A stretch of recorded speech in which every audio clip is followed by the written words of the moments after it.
Ohayo Mina, j'espère que vous allez bien. On se retrouve aujourd'hui dans cette nouvelle vidéo pour une nouvelle vidéo un peu particulière parce que les amis, aujourd'hui, nous ne sommes pas là pour faire une vidéo analyse, une vidéo review ou une vidéo sur la partie gaming en liaison avec One Piece ou tout autre jeu ou tout autre manga, quelque ordre que ce soit, mais pour parler d'une nouvelle qui est apparue ce jour sur Twitter et qui a fait l'effet d'une bombe, qui est le décès d'une légende, d'un monument dans le domaine des mangas, qui est ni plus ni moins que le décès d'Akira Toriyama, qui était âgé de 68 ans, décès qui a été provoqué des suites d'un hématome sous-dural, et c'est aujourd'hui que ce monument nous a quittés, et je me devais de faire une vidéo réaction par rapport à ça, parce que déjà,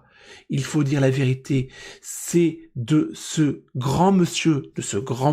que découle toute la hype des mangas que nous connaissons à l'heure actuelle. On peut même parler à cet effet d'âge d'or dans le domaine des mangas et des animés. C'est de cet homme que découlent tous les mangas que nous connaissons à l'heure actuelle, que ce soit One Piece, que ce soit Naruto, que ce soit Bleach, Shingeki no Kyojin. Beaucoup d'œuvres ont été influencées par cet homme qui était Akira Toriyama, et juste ça fait de lui un vrai monument dans le domaine des animés et des mangas. Décès qui a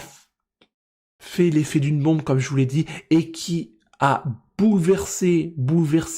perturbé, moi le premier, beaucoup de personnes, parce que le monsieur est quand même décédé à l'âge de 68 ans. Certes, 68 ans n'est pas un âge relativement jeune, mais au regard de ce qu'on voit au niveau de l'espérance de vie, ce n'est pas un âge relativement vieux non plus. Et moi, personnellement, je trouve bizarre les conditions dans lesquelles notre héros Akira Toriyama nous a quittés, parce que ce grand monsieur méritait 10 000 fois mieux. Mourir d'une telle façon à cause d'un hématome sous-dural, franchement, il y avait mieux. Pour ceux et celles qui ne savent pas ce qu'est un hématome sous-dural, c'est un saignement qui s'est produit entre le cerveau et du coup la boîte crânienne, pour vous situer un peu l'effet et le contexte. Et par quoi ça a été causé, on ne sait pas. Toujours est-il que, du coup, Monsieur Toriyama a dû être hospitalisé et devait probablement, avant ces histoires-là, faire l'objet d'une intervention chirurgicale pour essayer de sauver les dégâts causés par, du coup, cet hématome, parce que quand même, c'est pas une petite intervention, c'est quelque chose quand même qui est assez lourd comme intervention et qui peut soit conduire à la mort ou alors à un coma si toutefois cette intervention n'est pas réalisée dans les plus brefs délais. Quoi qu'il en soit, c'est pour moi,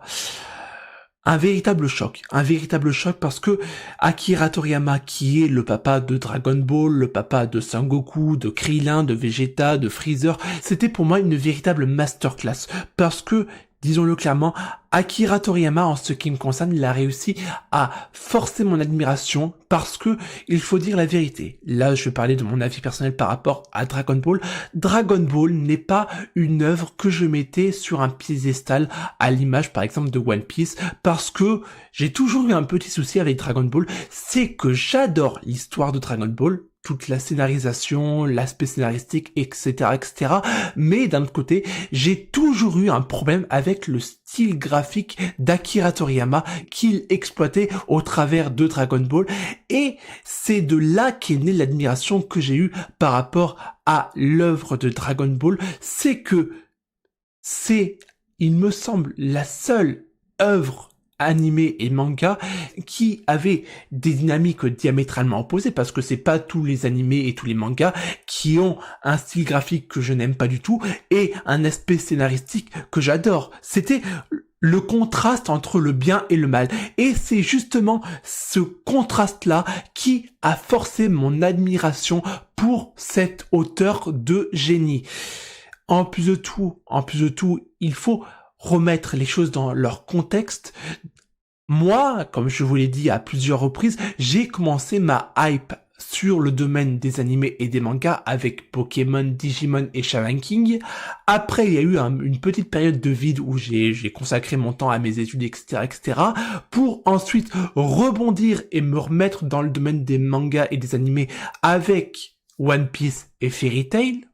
Voilà, pour vous situer les choses. Et ces événements-là, pour ce qui est de One Piece et Fairy Tail, se sont déroulés à l'époque de mon entrée en lycée, donc lorsque j'étais en seconde. Et j'ai connu Dragon Ball bien des années plus tard, lors de ma deuxième année après mon bac. Et ça vous montre à quel point Dragon Ball est arrivé tard dans ma hype pour le domaine des animés et des mangas, parce que,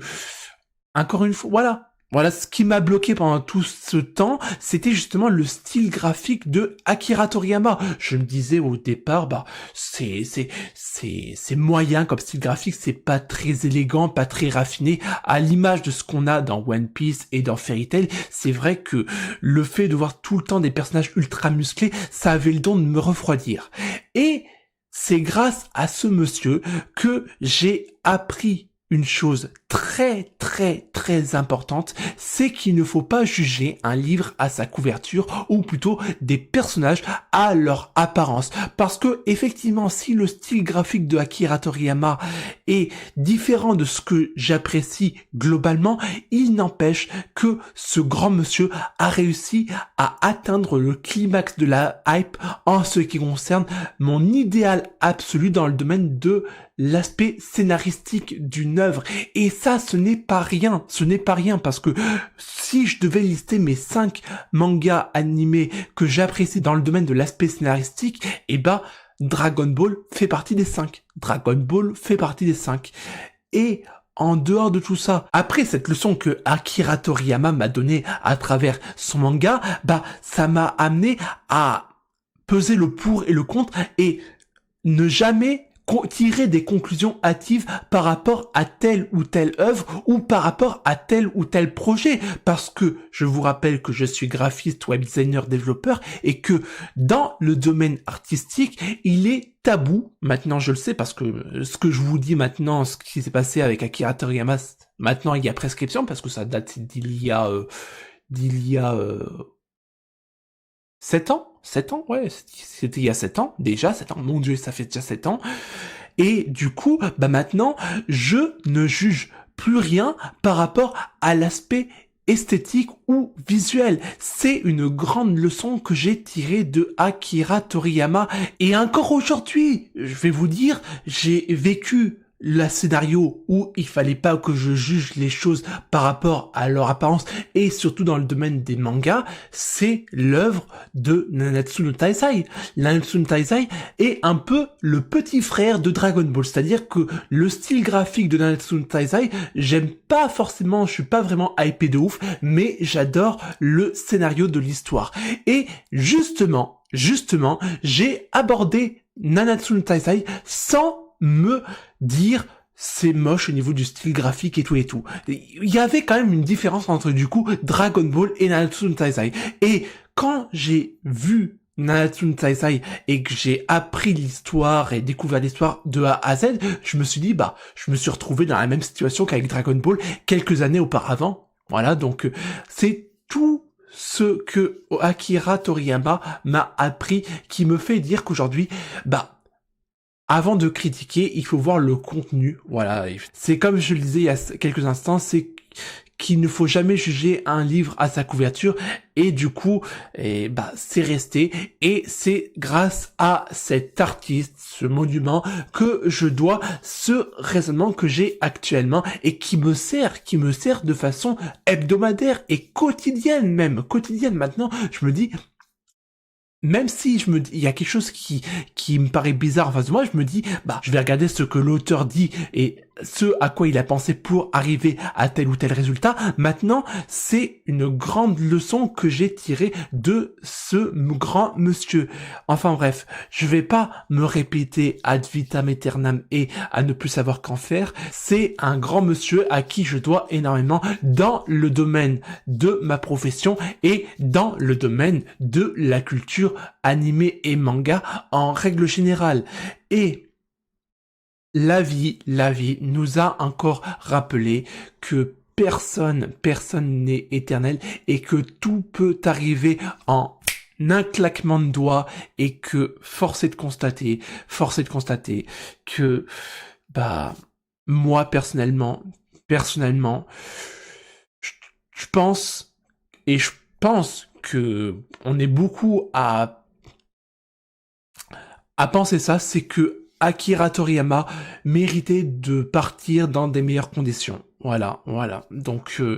reste à savoir de quelle façon cet hématome suddural s'est-il produit. Voilà, est-ce qu'il y a eu un AVC, etc. Je sais pas, je suis pas médecin, excusez-moi, peut-être j'ai dit des choses qui sont complètement hallucinantes, aberrantes, mais je suis encore qu'un passionné de manga et pas quelqu'un qui a fait des études dans le domaine de la médecine. Ah, excusez-moi, je plaide coupable. Toujours utile que le monsieur méritait mieux comme mort. À cet effet, justement, beaucoup de personnes se sont exprimées à travers cette triste nouvelle, et Shiro Oda en fait partie. Il y a également Hiro Mashima, auteur de Fairy Tail, qui s'est exprimé, qui est le mangaka qui l'a permis de devenir mangaka à son tour. Bref, c'est dire à quel point ce personnage, ce monsieur, a influencé beaucoup d'autres personnes pour connaître aujourd'hui l'âge d'or des mangas et des animés que nous connaissons. Et franchement, juste pour ça, cet homme mérite une statue. C'est un monument, il n'y a pas d'autre mot à dire, c'est un monument et maintenant il faudra apprendre à vivre avec le souvenir d'Akira Toriyama, le créateur de Dragon Ball. Mais si on peut regarder d'une façon positive, disons une chose maintenant, c'est que Akira Toriyama continuera à vivre à travers son manga, mais également à travers la hype que nous avons tous par rapport à Dragon Ball et Son Goku. Voilà les amis, je pense que nous arrivons tout doucement vers la conclusion de cette vidéo qui était un peu particulière. Comme je vous l'ai dit, c'était plus une vidéo réaction par rapport à la nouvelle du jour concernant le décès d'Akira Toriyama. Je m'excuse par rapport aux petits mots parasites que j'aurais pu glisser par-ci par-là, mais je pense que vous vous en doutez bien évidemment, mais cette vidéo n'était absolument pas prévu, c'est de la totale improvisation ce que je fais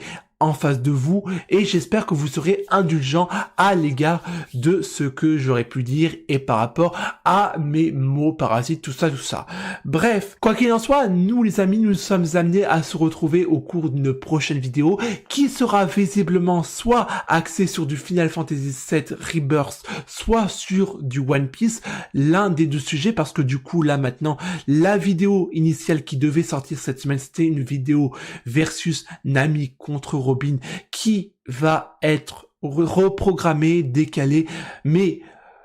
à situation exceptionnelle, reprogrammation exceptionnelle, donc il faudra se monter patient et attendre la semaine prochaine pour l'arrivée de cette fameuse vidéo où le cas échéant je ferai une vidéo sur Final Fantasy VII Rebirth, quoique en y repensant, ça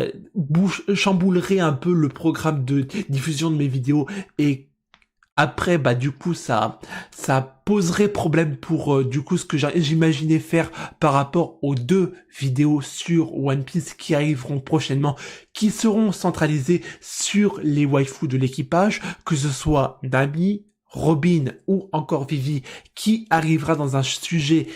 après la vidéo de Nami et de Robin. Bref, j'essaierai de faire les choses bien, de sorte à ce que tout soit maximisé et optimisé. D'ici là, je vous souhaite à toutes et à toutes de passer une excellente journée, une excellente soirée, quel que soit le moment où vous regardez cette vidéo. Nous, on est amenés à se retrouver dans une prochaine vidéo. D'ici là, portez-vous bien et surtout les amis, n'oubliez pas l'essentiel.